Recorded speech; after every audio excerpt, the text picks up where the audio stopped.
पोहोचलेलो आहोत दख्खनचा राजा म्हणजे ज्योतिबाच्या मंदिरामध्ये। तर पुन्हा एकदा सांगतो मी आपण कसं पोहोचतो इकडे। आपण छत्रपती शाहू महाराज यांचं पॅलेस राजवाडा पूर्ण बघितला। तिकडे बाहेर आलो, गेटच्या बाहेर आलो, तिकडे रिक्षा लागलेली होती। 80 रुपये घेतले रिक्षाने। तिकडून रिक्षा पकडायची आणि सरळ याचं टाउन हॉल या ठिकाणी। टाउन हॉलला आल्यानंतर त्या ठिकाणी तुम्हाला अशी ही काळी पिवळी जी गाडी मिळेल, ज्यामधून आपण आता उतरलो। आणि प्रत्येक व्यक्तीच्या मागे पर सीट 40 रुपये आहे। बसला पण लोकांना विचारते म्हणतात की बसला पण तेवढेच पैसे आहेत, त्याच्यामुळे बसची वाट न बघता बसची फ्रिक्वेन्सी कमी आहे, त्याच्यामुळे सरळ ही गाडी पकडा। आणि अगदी मला वाटतं आम्ही 2:35ला काहीतरी पकडली होती आणि अगदी बरं आता तुम्हाला दिसेल की 3:05ला आम्ही इकडे पोहोचलो, म्हणजे अर्धा तासामध्ये तुम्हाला इथे पोहोचवतात। आणि आता चला तुम्ही सुद्धा आमच्यासोबत दख्खनच्या राजाच्या म्हणजे ज्योतिबाचे दर्शन घ्या, चला।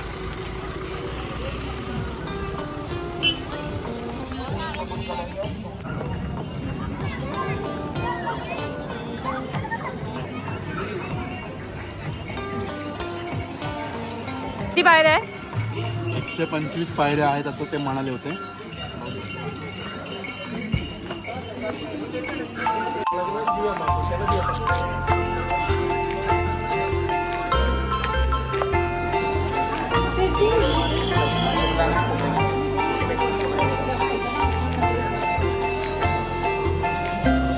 आता वेगळं केलंय बघा ना, पहिले वेगळं होतं।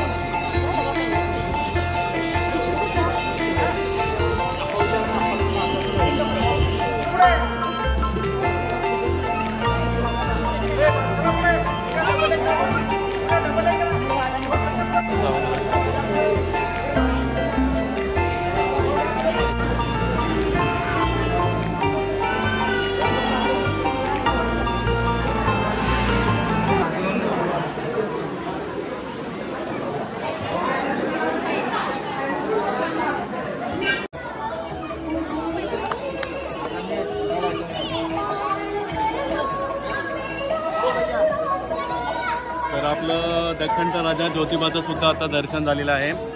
अगदी आपण 3:15मध्ये लाईनमध्ये उभे राहिलो आणि आता वाजलेत 3:45। अर्धा तासामध्ये सुद्धा आता दख्खनच्या राजाचं म्हणजे आपल्या ज्योतिबाचं दर्शन झालेलं आहे छान प्रकारे।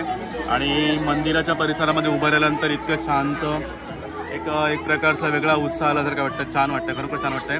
आणि मी उर्मिलाला सांगेल की आपला जो मंदिराचा जो आजूबाजूचा सगळा परिसर आहे, जो पूर्ण परिसर गुलालाने नाहून निघालेला आहे, तो एकदा परिसर एकदा पूर्ण दाखव। मंडप घातल्यामुळे दिसत नाही जास्त, उन्हामुळे मंडप घातलेला आहे। अगदी खाली पण पूर्ण मंदिराचा परिसर।